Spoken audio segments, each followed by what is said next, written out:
Welcome back, everybody, to Franchise Friday on the Unemployable podcast. I'm Jeff Dudan. Now, before we jump in, I just want to remind you that you can grab a free copy of my book, Discernment, The Business Athlete's Regimen for a Great Life Through Better Decisions. If you're at an inflection point, this will definitely help you, and the link is right there in the description below.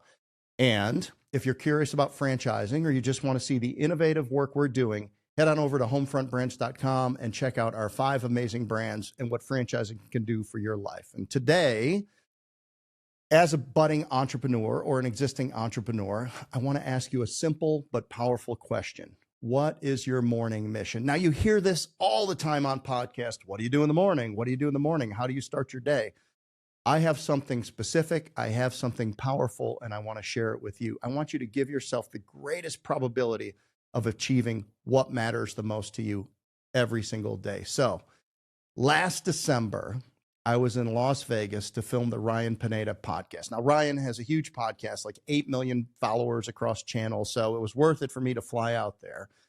He has an incredible business, a beautiful building, multiple studios, and several thriving online companies inside of those buildings. Now, I don't get nervous anymore. I can go up in front of any audience, any size, any show, no matter how big the stage, because it's just not helpful to panic or to get nervous, and I'm just over it. But on this day, for some reason, I felt different. The lights seemed a little brighter. Everything seemed a little bit warmer. They had this beautiful stage and these beautiful recording studios. And, my head just was felt a little uncertain, not fearful, but maybe just a little less sharp. And it was like I was looking at everything through a bottle of water. Everything was just a little bit fuzzy and seemed to be closing in on me, just enough distortion for me to notice. And I'm like, wow, this must be a big opportunity. But it turns out it wasn't nerves. It was a raging case of COVID. And on the plane ride home, my pores opened up, and with minutes, I was soaked from head to toe. So for all the people on that American Airlines flight who went home and were sick for 3 weeks like me, my apologies. Now, if you know anything about me, one of my favorite mantras is never let a crisis go to waste. So after a couple of days of being sick and still banished to my frog, which stands for finished room over garage, that serves as my home office, my thought space, I use the time intentionally. It's a beautiful space. It's got built-ins and a slab, sliding doors, and a floating edge desk, glass whiteboards, the whole banana. It's a workshop for my mind, a place to calm the swirl and let the universe organize itself in my conscience and in my subconscious. Now, and because it was December, it was already a season of reflection for me, a time to recast my vision for the next 12 months and then lay it out the next 36 months. Where do I want to go? What do I want to do? A time to create clarity around the vital few things that will move you closer to what you desire and what you're responsible for. During this time, I read both of David Goggins' books and listened to hours and hours of his interviews and podcasts. And after really thinking about why he repeats the same message over and over again, it finally sunk in, and I finally understood. David Goggins is all about standards. And let me ask you something. What would your standards be if there were no consequences and no goals? Because those are your true standards. Yes, marathon runners have training standards, but if there was no external goal, no finish line, no medal, no praise, no race to run, would you train as hard? Would your standards be the same? Would they still test their mettle? Would they still have the consistency to get up every day and get out on the road and have that discipline? Or if there's no consequences for doing something wrong, or worse, doing nothing at all, would you still choose the behavior that's aligned with the person that you want to become? I'm not sure. It's a real test. It was during this time up in my frog that I committed to a very specific morning routine for the following year, one that's made a significant impact on my life, and I want to share it with you today. But again, remember, if you're looking to make an impact in your life, grab your free copy of Discernment in the description below. Check out what we're building here at homefrontbrands.com. Now, the core of my morning routine is focus. Focus is not only about what you add, it's about what you subtract. You have to add by subtract sometimes, because you have to remove things so that you can create the space, the white space to become great at something. So that December, I committed to these 3 very simple things. Number 1, the 5-minute journal by Alex Icahn, which I have a copy of right here with me today. Number 2 was just minimizing social media to under 1 hour a day and only for specific reasons. And number 3, a commitment to my health and wellness, including minimizing alcohol or bad foods, even at work events, and just being more disciplined about what goes into my body to make sure that I was sleeping well and then I was feeling well and I had the energy to do the things that I needed to do, how I needed to show up for people that I need to show up for. So now when you wake up, and this is important, first thing in the morning, first moment, assuming you slept well, your brainwaves are as close to flow state as they will ever be all day. And we've all heard about flow state and how athletes are in there and people get in this zone. That's where you are when you wake up, okay? But if the first thing you do is look at a screen, turn on the television, or start doom scrolling social media, you're instantly triggering a chemical shift in your brain. These are dopamine spikes, and your brain moves out of flow state into a completely set of different brain waves. And flow state is your greatest state for clarity, commitment, and innovation. So you have to maintain that state. So here's what I do. First thing I do is I grab a cup of coffee because I'm addicted to coffee, and that's one thing I'm not willing to compromise on. Then I sit down with my 5-minute journal by Alex Icahn. I want you to pay close attention to the prompts in there. I have it here right for me. The first thing is that you do in this 5-minute journal, you do it 5 minutes in the morning, you do it 5 minutes before you go to bed. The first thing is 5 minutes. 3 things that I'm grateful for. You start with gratitude. Like, what are the things that are going on in my life? If I got sick today and I knew that my time was limited, what are the things that I would hang my hat on that happened for me that I care great about? The second thing is, what would make today great? This is what I'm really going to focus on. What would make today great?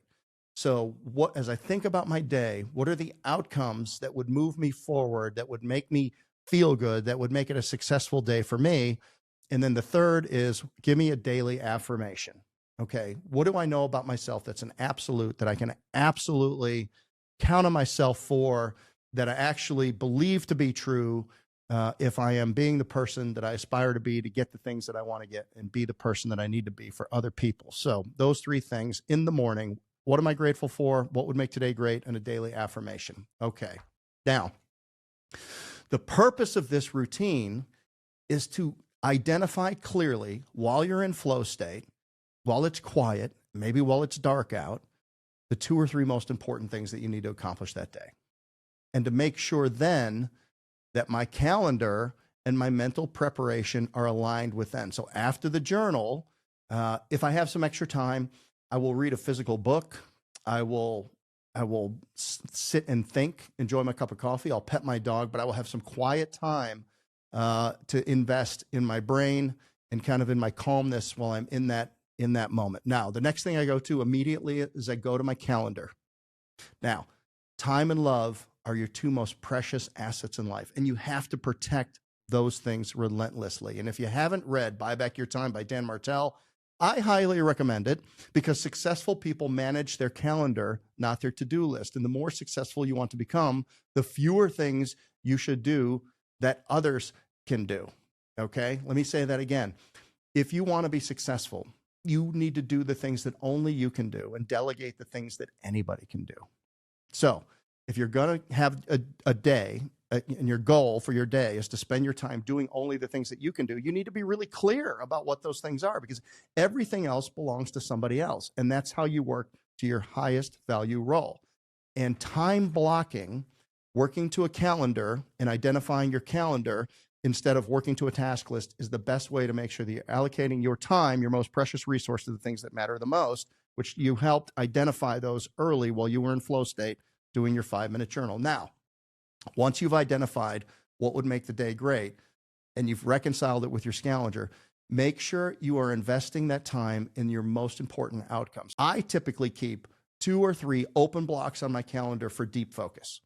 Once my calendar is aligned, it's and ready to go, and I've got some free space on my calendar for the thinking and focusing on the things that I need to deliver, then it's time to suffer a little bit and go do something hard. Because if you can suffer every day, a workout, a cold plunge, whatever it is, then you start your day with something hard, and the rest of the day, you know you can do anything because you can do hard things. So around 6 or 6:15 a.m., I head to a workout 3 days a week with my trainer. The off days, I do something on my own, and then I follow immediately by a 30 to 35-minute sauna, get my body temperature up, make my heart good and healthy.